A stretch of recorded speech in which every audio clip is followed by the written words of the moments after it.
الحمد لله وكفى وسلام على عباده الذين اصطفى. أما بعد فإن خير الحديث كتاب الله وخير الهدي هدي محمد صلى الله عليه وسلم وشر الأمور محدثاتها وكل محدثة بدعة وكل بدعة ضلالة وكل ضلالة في النار.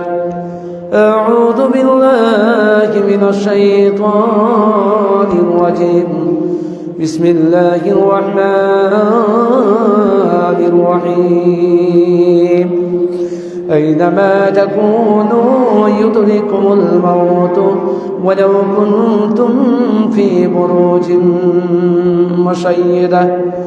وقال الله تبارك وتعالى: النار يعرضون عليها غدوا وعشيا ويوم تقوم الساعة يدخلوا آل فرعون أشد العذاب.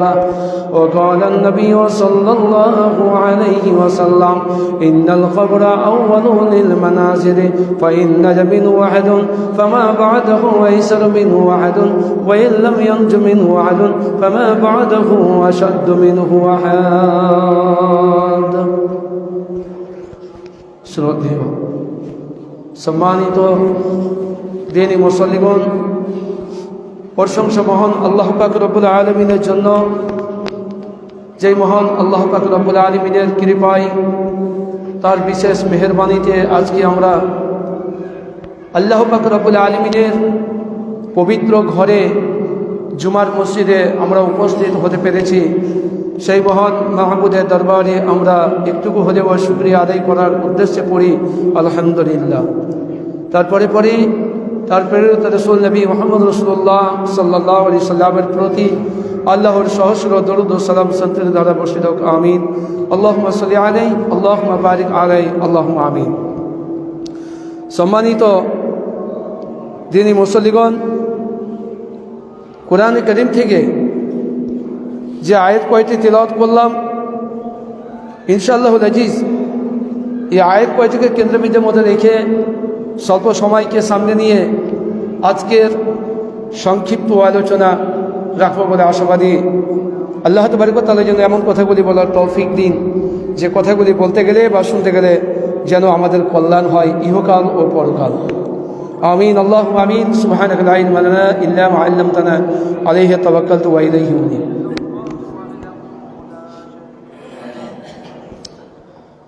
আজকে আপনাদের সামনে যে আলোচনাটি আমি রাখবো বলে আশাবাদী,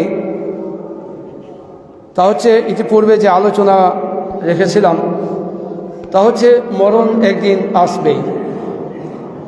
মরণ একদিন আসবে, এই বিষয়টিকে সামনে রেখে যদি আলোচনা করা যায় তাহলে একাধ মাস চলে যাবে, হয়তোবা শেষ করা যাবে না। তারপরেও মরণ একদিন আসবেই, এর পাশাপাশি আপনাদের সামনে আজকে সংক্ষিপ্ত আলোচনা হবে মরণের পরে কি হবে। আজকের আলোচনা মরণের পরে কি হবে। ইতিপূর্বে আলোচনা করেছিলাম কুল্লু নাফসিন যায়িকাতুল মাউত, মরণ একদিন আসবেই আসবে, এতে কোনো সন্দেহ নেই। প্রত্যেক মানুষকেই, প্রত্যেক প্রাণীকেই মৃত্যুর স্বাদ শিখতেই হবে, এতে কোনো সন্দেহ নেই। এই মরণ থেকে যখন আমাদের বাঁচার কোনো পথ নেই, আমরা এই মরণ থেকে যখন আমরা বাঁচতে পারবো না, তাহলে নিশ্চয়ই আমাদেরকে ভাবতে হবে। আল্লাহ তাবারক ওয়া তাআলা আমাদেরকে ভাববার জন্য, আমাদেরকে গৌর ফিকির করার জন্য আল্লাহ পাক রব্বুল আলামিন আমাদেরকে জ্ঞান, বুদ্ধি, বিবেক, বিবেচনা দান করেছেন। যদি আমরা আমাদের সেই জ্ঞানকে সেই মতন যদি আমরা কাজে না লাগাতে পারি, তাহলে চলুন মরণের পরে কি হবে। আল্লাহ তাবারক ওয়া তাআলা তিনি এক পর্যায়ে তিনি বলছেন, ফামান ইয়া'মাল মিসকালা যাররাতিন খায়রান ইয়ারা ওয়া মান ইয়া'মাল মিসকালা যাররাতিন শাররান ইয়ারা। মহান আল্লাহ পাক রব্বুল আলামিন বলেন, ফামান ইয়া'মাল মিসকালা যাররাতিন খায়রান ইয়ারা, মানুষ যদি বিন্দু থেকে বিন্দু পরিমাণ নেকির কাজ করে, ভালো কাজ করে, সৎ আমল করে, ভালো আমল করে, তো আল্লাহ তাবারক ওয়া তাআলা সেই বিন্দু পরিমাণ নেকির কাজটুকুনও আল্লাহ পাক রব্বুল আলামিন আপনাকে হাসরের ময়দানে কিয়ামতের দিবসে আপনার হাতে তুলে দেবেন। আপনার আমানত, আপনি যেটুকু আমল করেছেন এই আমলটুকু আল্লাহ পাক রব্বুল আলামিন আপনার হাতে তুলে দেবেন। ومن يعمل مثقال ذرة خيرا يرى ومن يعمل مثقال ذرة شرا يرى। এবং মানুষ বিন্দু থেকে বিন্দু পরিমাণ, সামান্য থেকে সামান্যটুকু পরিমাণও যদি কেউ সৎ আমল করে থাকে, ভালো আমল করে থাকে বা বদ আমল করে থাকে, সেই বদ আমলের প্রতিফল আল্লাহ তাবারক ওয়া তাআলা একদিন বুঝিয়ে দেবেন। বিন্দু পরিমাণ আপনার সঙ্গে খিয়ানত করা হবে না, বিন্দু পরিমাণ আপনার উপরে অত্যাচার করা হবে না, অবিচার করা হবে না, আপনার উপরে কোনো প্রকারের জুলুম অত্যাচার করা হবে না। তো বলছিলাম, মরণের পরে কি হবে? একদিন মানুষকে মরতেই হবে। মরণের পরে কি হবে এই প্রসঙ্গে আল্লাহ তাবারক ওয়া তাআলা তিনি বলছেন, আইনামা তাকুনু ইউদরিকুমুল মাউতু ওয়ালাউ কুনতুম ফি বুরুজিম মুশাইয়্যাদা। আল্লাহ তাবারক ওয়া তাআলা তিনি বলছেন, আইনামা তাকুনু ইউদরিকুমুল মাউত ওয়ালাউ কুনতুম ফি বুরুজিম মুশাইয়্যাদা। মানুষ যখন মরে যাবে, মানুষ যখন এই পার্থিব জগৎকে ছেড়ে দিয়ে পরলোক গমন করবে, মানুষ ইহকাল ছেড়ে দিয়ে যখন আরেকটা অন্য কোনো জগতে চলে যাবে, তো আল্লাহ তাবারক ওয়া তাআলা বলছেন তার কিয়ামত না হওয়া পর্যন্ত, যতদিন এই পার্থিব জগৎ, এই পৃথিবী ধ্বংস না হবে, এই জমিন আসমান চন্দ্র সূর্য নক্ষত্র তারকা যা কিছু আছে, গাছপালা নদ নদী, যতক্ষণ পর্যন্ত ধ্বংস না হবে ততক্ষণ পর্যন্ত আদম আলাইহিস সালাম থেকে নিয়ে আজ পর্যন্ত, আজ থেকে নিয়ে এই কিয়ামত শুরু বা কিয়ামত ধ্বংস হওয়া পর্যন্ত যতগুলো আদম আলাইহিস সালামের সন্তানাদি মৃত্যু মুখে পতিত হয়েছে, মরে গিয়েছে, তারা কেউ তো কবরে শুয়ে আছে, কেউ তো নদীতে ভেসে গেছে, জলে ডুবে গেছে, কেউ তো পাহাড়ের পাথরের চাপাই তলে পড়ে আছে, কেউ তো আর কোনো জায়গায় পড়ে আছে, কাউকে তো আপনার কিনা হয়তো হিংস্র প্রাণীতে খেয়ে নিয়েছে, আবার এমনভাবে খেয়ে নিয়েছে যে তার বডি খুঁজে পাওয়া যায়নি। এই মতো অবস্থায় মানুষগুলো পড়ে কোথায় থাকবে? মানুষগুলো এখন কোথায় আছে? জি, আদম আলাইহিস সালাম থেকে নিয়ে আজ অবধি মানুষগুলো কোথায় আছে? এখন কোথায় বসবাস করছে? আল্লাহ তাবারক ওয়া তাআলা ওদের সম্বন্ধেই তিনি বলছেন, আইনামা তাকুনু ইউদরিকুমুল মাউতু ওয়ালাউ কুনতুম ফি বুরুজিম মুশাইয়্যাদা।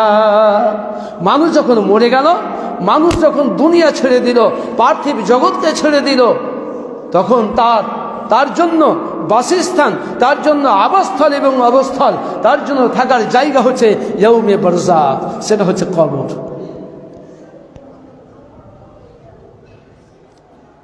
মরণের পরে কিয়ামত, আপনার হিসাব ও নিকাশ না হওয়া পর্যন্ত আপনার থাকার জায়গা হচ্ছে ইয়াউমে বারযাখ, সেটা হচ্ছে কবর। জি, আপনি বলবেন আমার বাবা মারা গেছে, আমার বাবাকে কবরে দিয়েছি, আমার বাবা না হয় কবরে পড়ে আছে, যিনি নদীতে ডুবে গেছেন, যার লাশই খুঁজে পাওয়া গেল না, বডি খুঁজে পাওয়া গেল না, সে কোথায় আছে? জি, সেও ইয়াউমে বারযাখেই আছে। তাকে হয়তো বা মাটিতে দেওয়া হয়নি, তাকে মাটির গর্ত করে হয়তো 3 হাত 4 হাত মাটি গর্ত করে তাকে খনন করে তাকে পুঁতে দেওয়া হয়নি, কিন্তু সে লোকটি জমিনের উপরেই আছে। জি, এটাকে ইয়াউমে বারযাখ বলা হয়। কাউকে হিংস্র প্রাণী খেয়ে নিয়েছে, তার বডি খুঁজে পাওয়া গেল না, হাড়হাড্ডি কিছুই নেই, ওই লোকটি ইয়াউমে বারযাখে আছে। জি, হিসাব হবে তার ইয়াউমে বারযাখে, হিসাব হবে তার অন্তিম, সেই সময়ে তার হিসাব হবে যখন সে পার্থিব জগৎ ছেড়ে দিবে। তো এই মরণের পরে আপনার কি হবে? আল্লাহ তাবারক ওয়া তাআলা সুন্দর করে তিনি স্পেশাল করে তিনি বলছেন মরণের পরে আপনার কি হবে, মরণের পরে আপনার দশা কি হবে, মরণের পরে আপনার কি হবে, মরণের পরে আপনি কি করবেন। এই প্রসঙ্গে মহান আল্লাহ পাক রব্বুল আলামিন বলেন, কি বলছেন? আন্নারু ইউরাদুনা আলাইহা গুদুওয়ান ওয়া আশিয়া ওয়া ইয়াওমা তাকুমুস সাআতু ইউদখিলু আলা ফিরআউনা আশাদ্দিল আযাব। আল্লাহ তাবারক ওয়া তাআলা তিনি বলছেন আন্নারু ইউরাদুনা আলাইহা গুদুওয়ান ওয়া আশিয়া।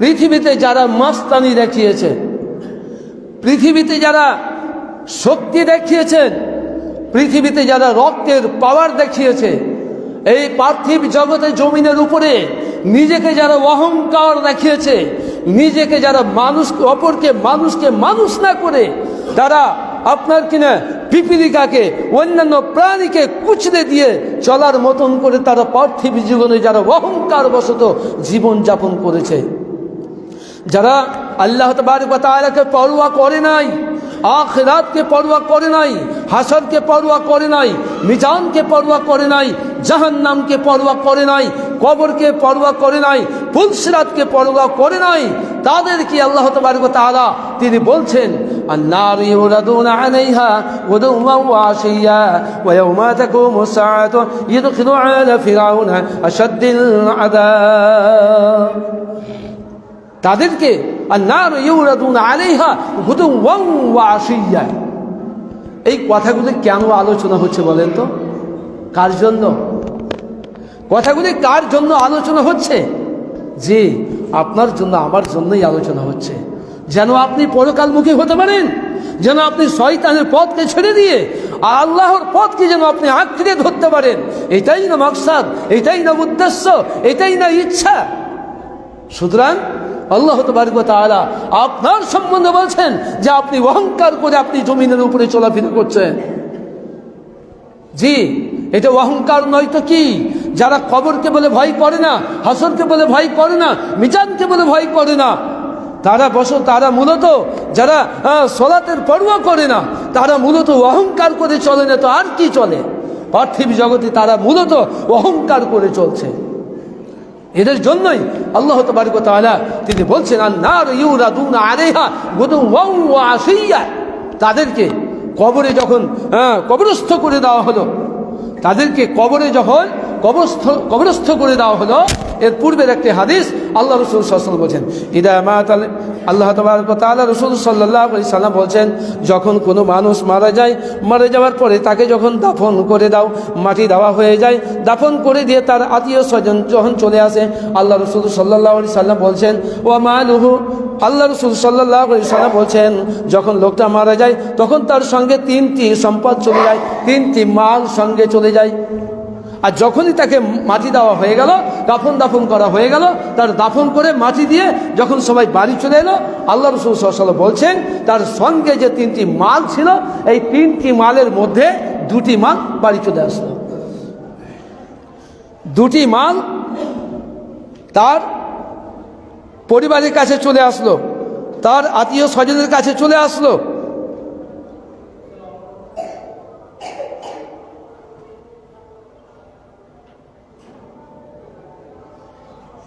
তো 3টি সম্পদ আল্লাহ রাসূল সাল্লাল্লাহু আলাইহি ওয়াসাল্লাম বলছেন যে তার 3টি সম্পদ তার সঙ্গে যায়, কিন্তু 2টি সম্পদ ফিরে চলে আসে, 1টি সম্পদ থেকে যায়, তা হচ্ছে তার আমাল। লোকটা কতটুকু ভালো আমল করেছে, কতটুকু বদ আমল করেছে, তার সেই আমলটা তার সঙ্গে থেকে যায়। এরপরে আল্লাহ তাবারক ওয়া তাআলা রাসূল সাল্লাল্লাহু আলাইহি সাল্লাম তিনি বলছেন যে লোকটাকে যখন দাফন করে তার আত্মীয় স্বজন কবরে রেখে চলে আসলো, লোকটাকে উঠিয়ে বসানো হবে এবং বসানোর পরে তাকে জিজ্ঞাসা হবে, বলো মান রব্বুকা মান দীনুকা মান নবিয়ুকা আও কামা ক্বালা রাসূলুল্লাহ সাল্লাল্লাহু আলাইহি সাল্লাম।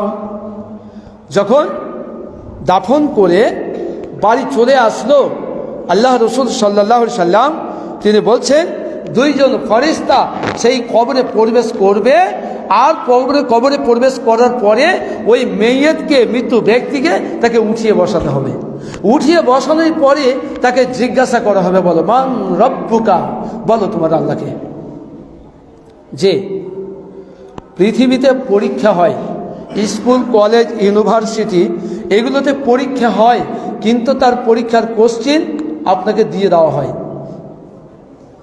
কোশ্চেন পরীক্ষার আগে দেওয়া হয় না, পরীক্ষার হলে ঢুকে আপনাকে পরীক্ষার কোশ্চেন দেওয়া হয়। তখন আপনার বুকটা ধরফর করে, কি জানি কেমন প্রশ্ন আসবে, উত্তর দিতে পারবো কিনা, জবাব দিতে পারবো কিনা, এইরকম একটা পরিস্থিতি, এইরকম একটা সিচুয়েশন একটা আপনার জীবনে দাঁড়িয়ে যায়। কিন্তু আল্লাহ তাবারক ওয়া তাআলা তিনি আপনার পরীক্ষা, আপনার তিনটি আপনাকে প্রশ্ন করা হবে, জিজ্ঞাসা করা হবে, অথচ এই প্রশ্ন এবং প্রশ্নের উত্তর তিনটাই আপনার কাছে আউট করে দেওয়া হয়েছে। আপনাকে বলে দেওয়া হয়েছে আপনাকে কি কি প্রশ্ন করা হবে, এটাও বলে দেওয়া হয়েছে। আপনাকে কি কি প্রশ্ন করা হবে এটাও বলে দেওয়া হয়েছে, কি কি উত্তর হবে সেটাও আপনাকে বলে দেওয়া হয়েছে। তথাপি আপনাকে কবরে এইটাই জিজ্ঞাসা করা হবে, বলেন মান রব্বুকা, তোমার প্রভু কে ছিল, তোমার সৃষ্টিকর্তা কে, তোমার আল্লাহ কে, তোমার মালিক কে, তোমার সৃষ্টিকর্তা কে। জি, আপনি বলবেন মুফতি সাহেব এ তো আমাদের মুখস্থ হয়ে গেছে, মান রব্বুকা, মান রব্বুকা, আমার রব আল্লাহ, মান দীনুকা, আমার দিন হচ্ছে ইসলাম, আমার নবীকা, আমার প্রফেট হচ্ছে, আমার রাসূল হচ্ছে, আমার নবী হচ্ছে নবী মুহাম্মদ রাসূলুল্লাহ সাল্লাল্লাহু আলাইহি সাল্লাম। জি, আপনি বলছেন যে আমি প্রশ্নের উত্তর দিতে পারবো, জি না। আপনি ঠিকভাবে যদি ক্লাস না করেন, ঠিকভাবে যদি আপনি পড়াশোনা না করেন, তাহলে নিশ্চয়ই আপনার কাছে প্রশ্ন আউট করে দেওয়া হয়েছে, তথাপি আপনি উত্তর দিতে পারবেন না, সেখানে ঘাবড়ে যাবেন। সম্ভব নয়, অসম্ভব। আল্লাহ তাবারক ওয়া তাআলা এই কথাই তিনি বলতে চাইছেন, যখন আপনি উত্তর দিতে পারবেন না, আপনাকে জিজ্ঞাসা করা হবে মান রব্বুকা, তোমার প্রভুকে, বলে আমি জানি না, আমি জানি না। মান দীনুকা, তোমার দিন কি, বলে আমি জানি না। মান নবীকা, তোমার নবীকে আমি জানি না।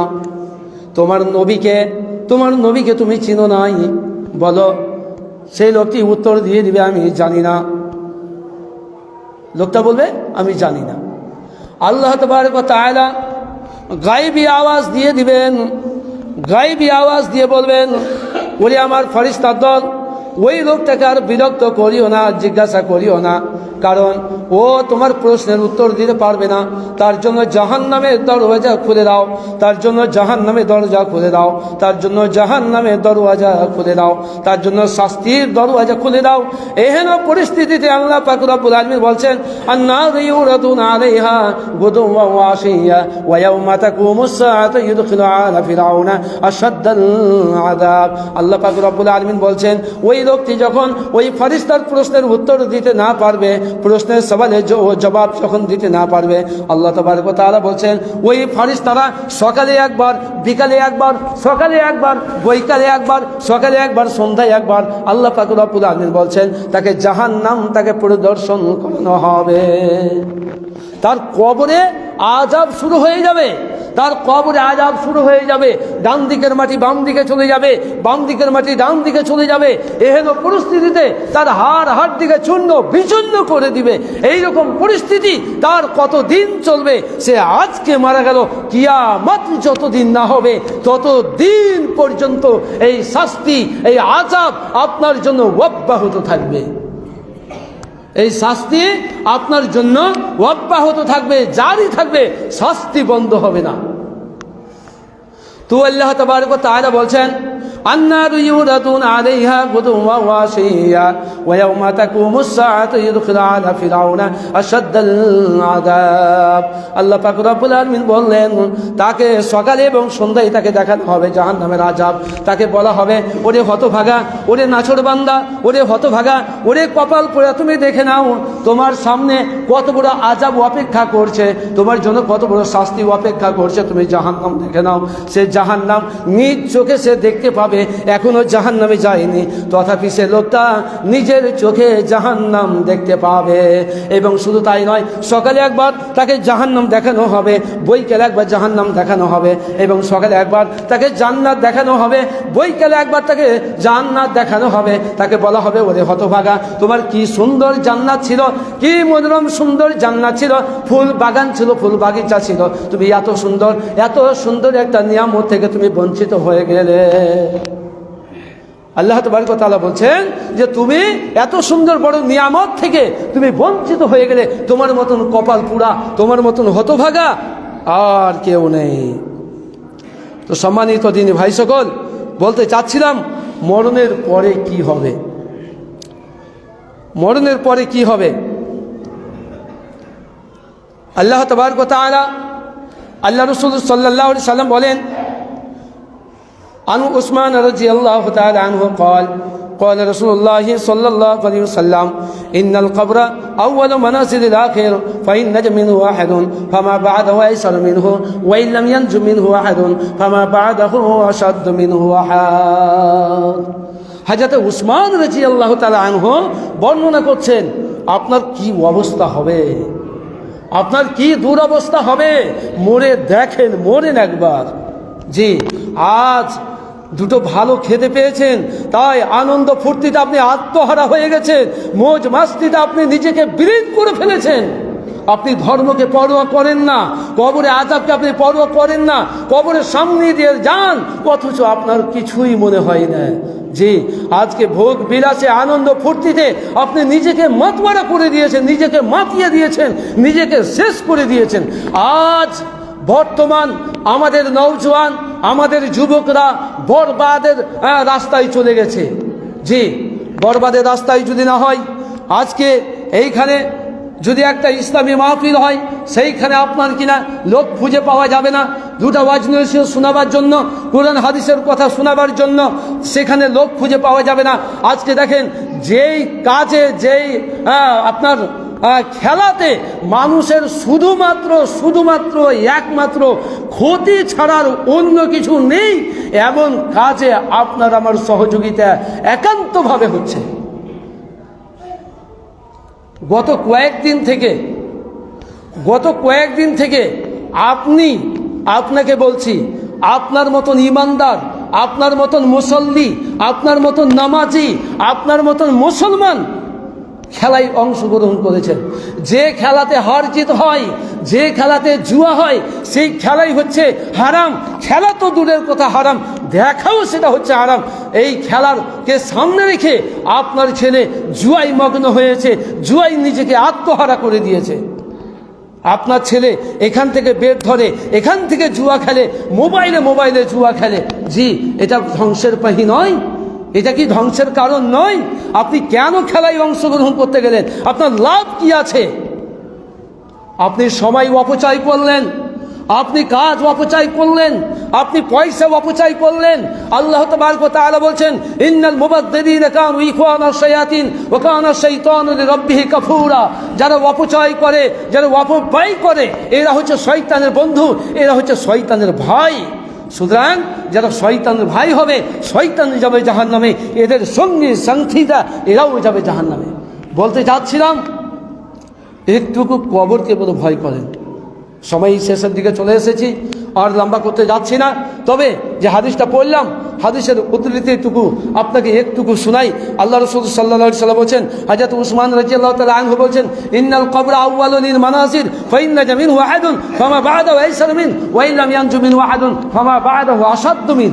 আল্লাহ রাসূল সাল্লাল্লাহু আলাইহি সাল্লাম বলছেন, ইন্নাল কবরা আউয়ালুল মানাজির, মানুষের জীবনে প্রথম স্তর হচ্ছে, প্রথম ধাপ হচ্ছে, প্রথম জায়গা হচ্ছে কবর।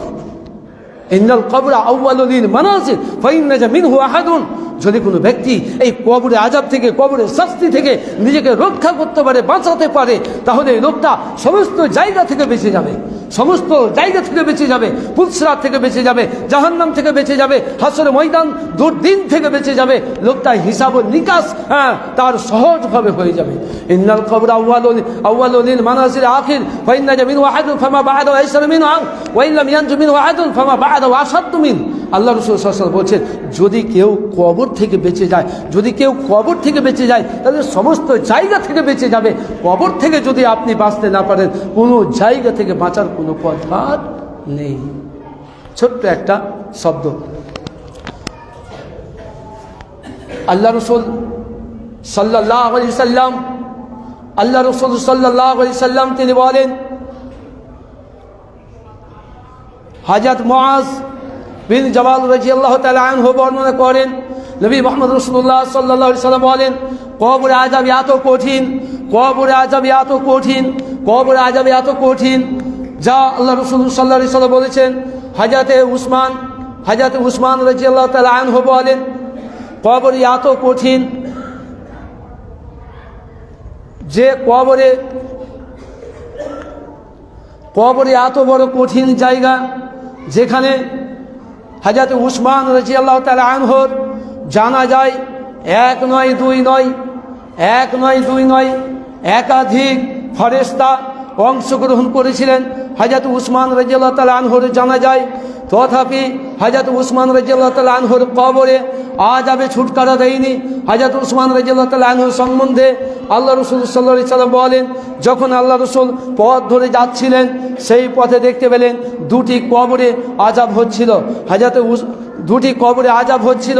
আল্লাহ রাসূল সাল্লাল্লাহু আলাইহি সাল্লাম একটি খেজুরের ডাল দুটুকরো করে কেটে দিয়ে দুইটা কবরে দিয়ে দিলেন। ফলে আযাব ততক্ষণ কমে গেল, তখনকার মতন সে আযাব কমে গেল। আল্লাহ রাসূল সাল্লাল্লাহু আলাইহি সাল্লামকে জিজ্ঞাসা করা হল, আল্লাহ রাসূল আপনি এই কাজটা কেন করলেন? আল্লাহ রাসূল সাল্লাল্লাহু আলাইহি সাল্লাম বললেন, এই দুটি কবরে আযাব হচ্ছিল। দুটি কবরে আযাব হওয়ার কারণটা কি? তা হচ্ছে এটাই যে হযরত উসমান রাদিয়াল্লাহু তাআলা আনহু তিনি যখন পেশাব করতেন, তার পেশাবের কারণে তার কবরে আযাব হচ্ছিল। জি, যার জানা যায় একাধিক ফেরেশতারা অংশগ্রহণ করেছিলেন, তথাপি সেই উসমান রাদিয়াল্লাহু তাআলা আনহু তিনি এই কবরে আযাব থেকে নিজেকে রক্ষা করতে পারলেন না। তাহলে আপনি চিন্তা করুন, আপনি ভাবুন যে আপনার জানা যায় ফেরেশতা অংশগ্রহণ করা তো দূরের কথায়, খাঁটি মুসলিম, খাঁটি মুমিন একজন অংশগ্রহণ করেছে কিনা ভাবতে অবাক লাগে। সম্মানিত দিন ভাই সকল, বলা বাহুল্য, কথা হচ্ছে এটাই যে আপনাকে ভাবতে হবে। অনুশোচনা করুন, কবর এমন একটা জায়গা যে কাউকেই ছেড়ে দেবে না। কবর এমন একটা জায়গা, কবর কাউকেই ছাড়বে না।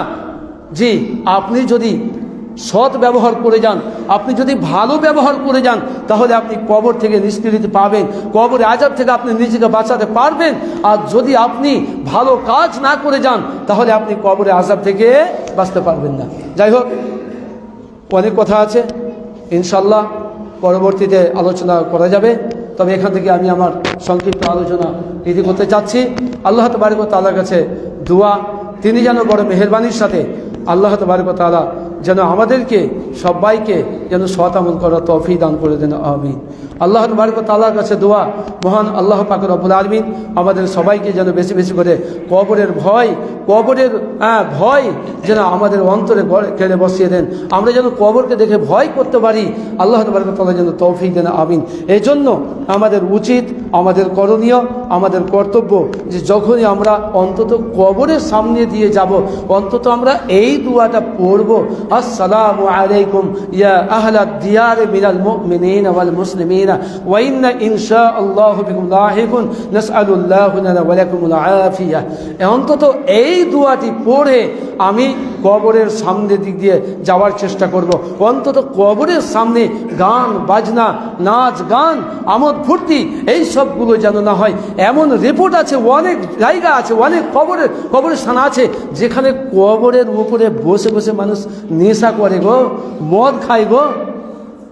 লজ্জার ব্যাপার যে এটা কি অমুসলিমদের আপনার কিনা ওই কি বলে মরা পুরা কি জায়গাটাকে বলে, সেখানে তারা মৃত্যু ব্যক্তিকে পুড়াতে গেলে শ্রাদ্ধ করতে গিয়ে সেখানে তারা মদ খায়। আর আজকের মুসলমানেরা তার বাবা শুয়ে আছে, তার মা শুয়ে আছে, তার আত্মীয় স্বজন শুয়ে আছে, সেখানে গিয়ে জুয়া খেলছে, সেখানে গিয়ে লটারি খেলছে, সেখানে গিয়ে মদ খাচ্ছে। লজ্জার বিষয়। আল্লাহ তাবারক ওয়া তাআলা যেন আমাদের সবাইকে হেফাজত করেন। আমিন। আকুলু কাওলি হাযা আস্তাগফিরুল্লাহ লি ওয়া লাকুম লিসাইরিল মুসলিমিন ওয়া আখিরু দাওয়ানা আনিল হামদুলিল্লাহি রাব্বিল আলামিন সুবহানাকাল্লাহুম্মা ওয়া বিহামদিকা আশহাদু আল্লা ইলাহা ইল্লা আনতা আস্তাগফিরুকা ওয়া আতুবু ইলাইক। আসসালামু আলাইকুম ওয়া রাহমাতুল্লাহ।